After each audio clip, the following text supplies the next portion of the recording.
Ngibingelele kuwe mlaleli, ngethemba usaphila-ke. Mina ngizocela kuwe-ke laphana-ke ukuthi-ke uma ngabe usamusha-ke kulo-ke leli khasi-ke leli-ke wenze okulungile-ke laphana-ke ungixhase-ke ucindezele-ke ibhathini subscribe nje, akubizi imali, kumahhala nje, ukhiphe nesenti-ke elimnyama-ke leli-ke khonza ukwazi phela ukuthi-ke uthole nezinye-ke iy'ndaba-ke ezintsha-ke nje ngizoloke ngiy'faka-ke kulo-ke leli khasi-ke leli-ke kusukela-ke manje. Ukuze ungaphuthi izinto engizenza njengamanje ngabe ucindezela-ke ibhathini subscribe manje-ke udaba engilethele lona-ke namhlanje ithi MK-ke sikhiphe-ke i-statement-ke laphana-ke ngodaba-ke luka-Judge Hlophe-ke laphana-ke resignation letter-ke laphana-ke evela-ke ku-Judge Hlophe ekhishwe i-MK njengoba sonke sazi ukuthi-ke i-DA impela-ke beyingayibekile-ke phansi zama ukunqanda laphana ku-Judge Hlophe-ke lapho. Kodwa-ke ngifundela i-statement esibhalwe i-MK makufundela sona-ke besithi-ke media statement 6 October 2024.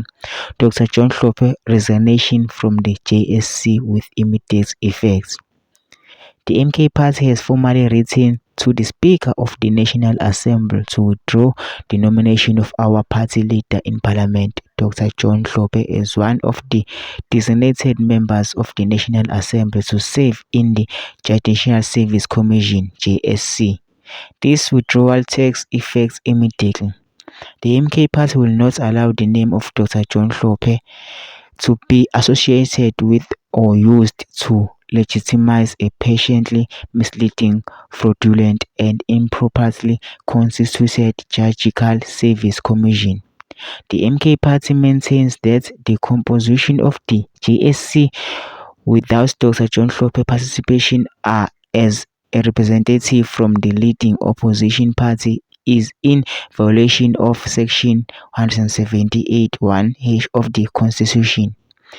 This JSC has failed to meet the prescribed minimum threshold of 3 members from the opposition parties. We further believe that the will of the overwhelming people of South Africa who voted for participation of Dr. John Hlophe in all parliament duties assigned to him has been severely and constitutionally undermined. Inquiries Dlamulo Dlela. Mina ngicela laphana kusingena ama-comment section-ke for ubhale uvo lwakho ukuthi wena-ke ucabangani-ke ngalo-ke lolu daba-ke lolu-ke ubhale ama-comment section-ke bese uyangixhasa-ke ucindezeleke ibhathini usubscribe nje akubiza imali, kumahhala nje ukhiphe nesenti-ke elimnyama-ke leli-ke khonza ukwazi phela ukuthi-ke ngiqhubeke ngilethele-ke nezinye-ke iy'ndaba-ke ezintsha-ke kulo-ke leli khasi-ke leli-ke kusukela-ke manje-ke so ngakwenza njengamanje ukuthi-ke ngabe ucindezela-ke ibhathini usubscribe njengamanje.